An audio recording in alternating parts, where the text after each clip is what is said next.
শওকত হোসেন সরকার, পদবী গাজীপুর মহানগর বিএনপির সভাপতি। থাকেন মহানগরের শেষ সীমানা কাশিমপুরে। আলিশান এই বাড়িটি শওকত সরকারের কাছে রাজনীতির আঁতুড়ঘর হওয়ার কথা ছিল, কিন্তু হয়েছে অপকর্মের কেন্দ্রস্থল,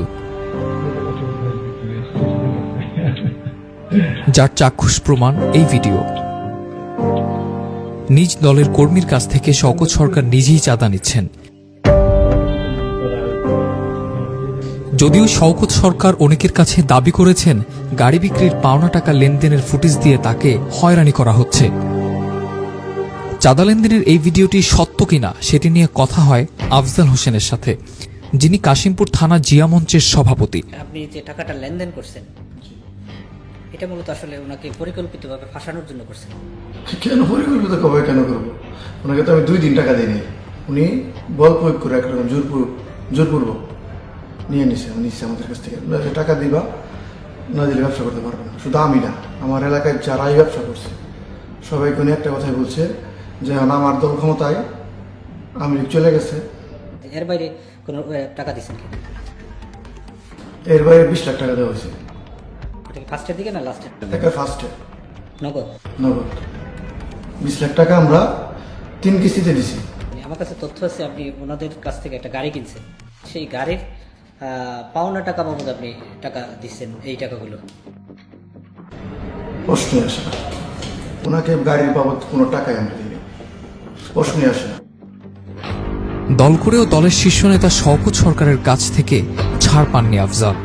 তবে তারপরও দলের স্বার্থে নিয়ম মেনেছেন, জানিয়েছেন দলের শীর্ষ নেতাদেরকে, কিন্তু তাতেও কোনো ফল পাননি। নানা চাপে পড়ে একটা সময় এরকম কথা বলবেন কিনা যে বক্তব্য বা এই যে টাকা লেনদেনের এই ঘটনাটা আসলে সত্য না মিথ্যা? আমার কোথায় যাই বলতে বলেন, আমি সেখানে যাই বলবো। কেন বলবো? এখন স্টিল না আমার ব্যবসাটা আমি নিয়েই নিছে, টাকা দিয়েও আমরা আমার ব্যবসা রাখতে পারিনি। দেখেন এখনো জিজ্ঞেস করে দেখেন আমাদের ব্যবসা ঠেক দেয়া, এবং আমার ডিউ কাটা আছে এখনো, কিন্তু আমি মাল বের করতে পারিনি। আমার বলছে ফ্যাক্টরির আশেপাশে আসলে আমার মেরে ফেলবে। যদি ধরেন আপনাকে টাকা পয়সা বা ব্যবসা বাণিজ্য দিয়ে দেয়, তখন আপনার ভূমিকা কি হবে? কে দিয়ে দিবে? ওই যে ভদ্রলোক আপনার কাছ থেকে দখলে নিয়ে নিছে উনি আজকে দিবে, তারপর কালকে দেখা যাচ্ছে উনি মেয়র হবে বা এমপি হবে, কোনো কিছু হইলে উনি আমার ঘরের মধ্যে ধইরা আমাকে যা কোনো মামলা টামলা দিব, মিথ্যা মামলা টামলা দিয়ে আমার মনে করেন জেলে ঢুকে দিবে সারা জীবনের লেগে। আরেকটা বিষয় আমি জানি সবশেষ, যেটা হচ্ছে এই ঘটনায় দলের হাইকমান্ড কারো কাছে আপনি গিয়েছেন কিংবা তারা এটা নিয়ে তদবির করছে, আপনার পক্ষে এরকম কোনো ঘটনা আছে? জি, যে বাংলাদেশের কোন নেতারা ফোন দিলে কাজ হবে না, বরং উল্টো হুমকিতে আফজাল ও তার পরিবার সদস্যরা এখন বিপন্ন জীবনযাপন করছেন। জীবনহানির আশঙ্কায় আফজাল গত 1 মাস ধরে ঘর ছাড়া। দল আমিও করি, দল উনিও করে। আমার দলের কাছে চাওয়া হইল যে এটা একটা সুস্থ বিচার আমি দলের কাছে চাই। খালি উনি আমার না, দলের বদনাম করতেছে। আমার ওয়ার্ডে মনে হয় না যে 5 তারিখের আগে 95% লোক ছিল বিএনপি সাপোর্টার। এখন আমার ওয়ার্ডে ওনার যে কয়জন লোক আছে, মানে বিভিন্ন ব্যবসা প্রতিষ্ঠান, উনি ব্যবসা কিছু দিয়ে রাখছে, মাসিক টাকা দেয়, এই কয়জন লোক ছাড়া আর কোনো লোকই তো আপনার এখন আর বিএনপির কথা বলে না। এবং ওনার লোকদের কারণে আমরা সঙ্গপান করা কি পরিমাণ মানে এলাকাতে দুর্গন্ধ ছড়াইছে আমাদের দলের, তো অবিশ্বাস্য। মানে দলের বদনাম করতে যা লাগে তার সবকিছু করার উদ্দেশ্যে এই প্রতিষ্ঠানটার সাথে আমরা মিলিত হই, এবং এই প্রতিষ্ঠানে টাকা পয়সা খাই ইনকাম থেকে আমরা সবাই প্রতিষ্ঠিত হয়েছি।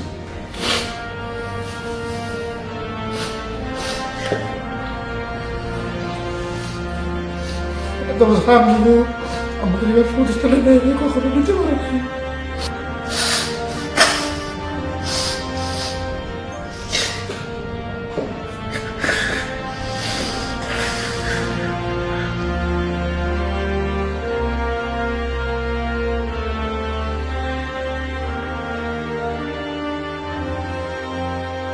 ফুটেজ সহ চাঁদাবাজির এমন প্রমাণ থাকার পরও ব্যবস্থা তো দূরের কথা, উল্টো তাকে বাঁচাতে দলের কেউ কেউ তৎপর রয়েছেন। এরই মধ্যে একটি বেসরকারি টেলিভিশনের অনুসন্ধানী রিপোর্ট আটকে দিয়েছেন শওকত সরকার। রিপোর্টটি প্রচার না হওয়ায় আফজাল ও অভিযোগকারীদের তীরে বিদ্ধ হচ্ছেন সংশ্লিষ্ট রিপোর্টার ও টিম সদস্যরা। এমন পরিস্থিতিতে কাদের চাপে এবং কী কারণে রিপোর্টটি আটকে গেছে সেই তথ্যও ফাঁস হওয়ার আশঙ্কা তৈরি হয়েছে। সংশ্লিষ্ট সূত্র জানিয়েছে, দল এবং তারেক রহমানের নির্দেশনা ছাড়া ব্যক্তি সুবিধা নিয়ে বিএনপির কয়েকজন নেতা যেভাবে গণমাধ্যমকে চেপে ধরে শওকত সরকারের রিপোর্ট প্রচার করতে দেননি, তা উল্টো দলকেই বিপদে ফেলবে। শেখ শহীদুল ইসলাম স্বপন নামে স্বেচ্ছাসেবক দলের এক কর্মী শওকত সরকারের বিরুদ্ধে ভারপ্রাপ্ত চেয়ারম্যান বরাবর লিখিত অভিযোগ দিয়েছেন। স্বপন আওয়ামী সরকার আমলে মামলা, হামলা এবং জেল জুলুম খেটেছেন। গাজীপুর মহানগর বিএনপি সভাপতি শওকত হোসেন সরকার রাজনীতি করি না, আমি কাজী সাহেদুল বাবুর সাথে রাজনীতি করি, এটাই আমার অপরাধ। এই অপরাধে শুধু আমার বাড়ি উচ্ছেদ করছে তা না, ওনাদের কথা একটাই, কাশিমপুরে বাস করতে হলে জলে বাস করে কুমিরের সাথে ভাঙে আমরা যাবো। বিএনপির রাজনীতি করায় আওয়ামী সরকার আমলে স্বপনের এক ভাই গুম হয়েছেন, সেই ভাইকে আর পাননি স্বপন। দুর্দিনে দলের জন্য জীবন বাজি রাখা স্বপন সুখের স্বপ্ন দেখেছিলেন, কিন্তু সবই এখন দুঃস্বপ্নের রূপ নিচ্ছে। আমার ভাই 2013 সালে গুম হয়েছে, আর আমি আপনার এই বিএনপির রাজনীতি দীর্ঘদিন যাবত করি। 2023 থেকে 2024 দীর্ঘ 3 মাস আমি 2টা মামলায় জেল কাটছি কাশিমপুর থানার, একটা বিস্ফোরক দ্রব্য আইন আর একটা বিশেষ ক্ষমতা আইন। দীর্ঘ 3 মাস কারাগারে কাটাইছি, একদিনের পুলিশ রিমান্ডে নির্যাতনের শিকার হয়েছে। 28 অক্টোবর আমি সর্বোচ্চ ভূমিকা পালন করছি, সকাল থেকে সন্ধ্যা পর্যন্ত পিকেটিং করছি। 5 আগস্ট 4 আগস্ট আপনার গাজীপুর চৌরাস্তা অবস্থান করছি। 5 আগস্টে আপনার গণভবনে গেছি, ওইখানে গেট ভাঙতে যায় আহত হয়েছি আপনার যে প্রধানমন্ত্রীর কার্যালয়ে। এই যে পুরস্কার এটা পাইতেছি, বাড়ি ছাড়া আজকে 3 মাস ধরে। এমন অসংখ্য মানুষের জীবনকে দুর্বিষহ করে তোলার অভিযোগ উঠেছে শওকত সরকারের বিরুদ্ধে। অর্থাৎ মুক্তিযোদ্ধা ভাতার কথা বলে বৈষম্য বিরোধী আন্দোলনের মামলায় বাদীকে দিয়ে অজ্ঞাতসহ প্রায় 300 নিরীহ মানুষকে আসামি করা হয়েছে। যা হোক, এবার শওকত সরকারের সাঙ্গপাঙ্গদের দিকে নজর দেয়া যাক। অর্থাৎ এই সিন্ডিকেটের অন্যতম সদস্য সাইফুল ইসলাম সরকার। বড় কোনো নেতা না হলেও গাজীপুর মহানগরের কাশিমপুরে একক রাজত্ব তার। দৃশ্যমান কোনো পেশা না থাকলেও এরই মধ্যে বিপুল বিত্ত বৈভবের মালিক হয়েছেন সাইফুল ইসলাম।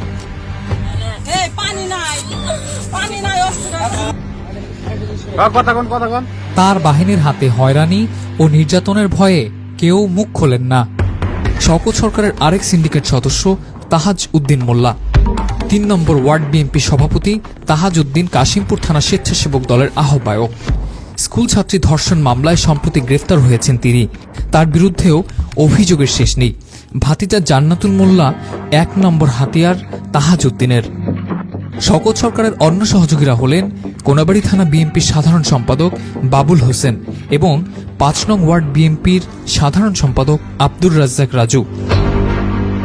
তাদের প্রত্যেকের বিরুদ্ধে থানায় প্রভাব বিস্তার, মামলা বাণিজ্য, জমি ও ব্যবসা দখল, জুট ব্যবসা নিয়ন্ত্রণ, চাঁদাবাজি সহ অসংখ্য অভিযোগ।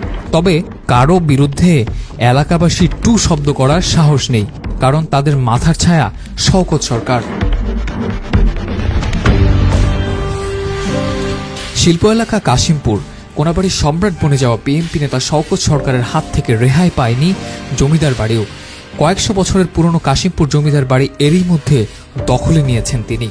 জেলা প্রশাসন কয়েক দফায় বাধা দিলেও পট পরিবর্তনের পর জমিদার বাড়িটিকে রক্ষা করতে পারেনি। এরই মধ্যে সীমানা দেয়াল দিয়ে দখল করে নিয়েছেন, ভেতরের অংশে নিজের মতো করে কাজ করছেন। এ তো গেল শওকত সরকারের অপকর্ম আর অপরাধ রাজ্যের সংক্ষিপ্ত নমুনা।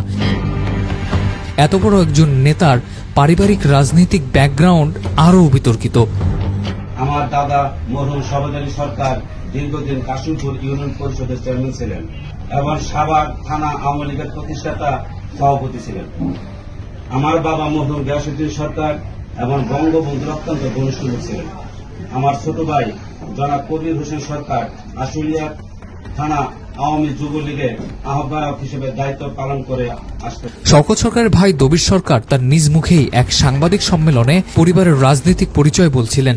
সময় বদলেছে, তাই হয়তো এই সময় হলে এভাবে তিনি পরিবারের রাজনৈতিক পরিচয় বলতেন না। অর্থাৎ শওকত সরকারের বাবা গিয়াসউদ্দিন সরকার ছিলেন ইউপি চেয়ারম্যান এবং আওয়ামী লীগ নেতা। দাদা সবেদ আলী সরকার ছিলেন কাশিমপুর ইউনিয়ন পরিষদের চেয়ারম্যান এবং সাভার থানা আওয়ামী লীগের প্রতিষ্ঠাতা সভাপতি। সোহরাবউদ্দিন সরকার শওকত সরকারের চাচা, তিনি গাজীপুর মহানগর আওয়ামী লীগের উপদেষ্টা মণ্ডলীর সদস্য। মেজভাই দবিরউদ্দিন সরকার কাশিমপুর থানা আওয়ামী লীগের 1 নং সাংগঠনিক সম্পাদক এবং 6 নম্বর ওয়ার্ড আওয়ামী লীগের সভাপতি। ছোট ছোট ভাই কবির হোসেন সরকার আশুলিয়া থানা আওয়ামী যুবলীগের সাবেক আহ্বায়ক। আপন চাচাতো ভাই সাইমন সরকার কাশিমপুর থানা ছাত্রলীগের সাবেক সভাপতি। আওয়ামী পরিবারের এমন একজন সদস্য, অথচ গাজীপুরের মতো গুরুত্বপূর্ণ এলাকার মহানগর বিএনপির সভাপতি। ফলে 5 আগস্টের পর সারা দেশে আওয়ামী লীগ নেতাদের বিরুদ্ধে একাধিক মামলা হলেও মামলা হয়নি তার পরিবারের সদস্যদের কারও নামে। পদ এবং ক্ষমতার দাপট, সাথে পট পরিবর্তনের অনুকূল পরিবেশ, ফলে গাজীপুর মহানগরের সভাপতি হয়ে দলের কেন্দ্রে উপর থেকে নিচ অনেককেই পকেটে রাখেন, এমনটাই অনেকের মুখে মুখে, যারা বিপদে তার পাশে দাঁড়ান। কারা গণমাধ্যমের কণ্ঠরোধ করেছেন, কারাই বা শওকত সরকারের সুবিধাভোগী, আর পুরো ঘটনায় দলই বা কী ব্যবস্থা নেয়, সেটি এখন দেখার বিষয়।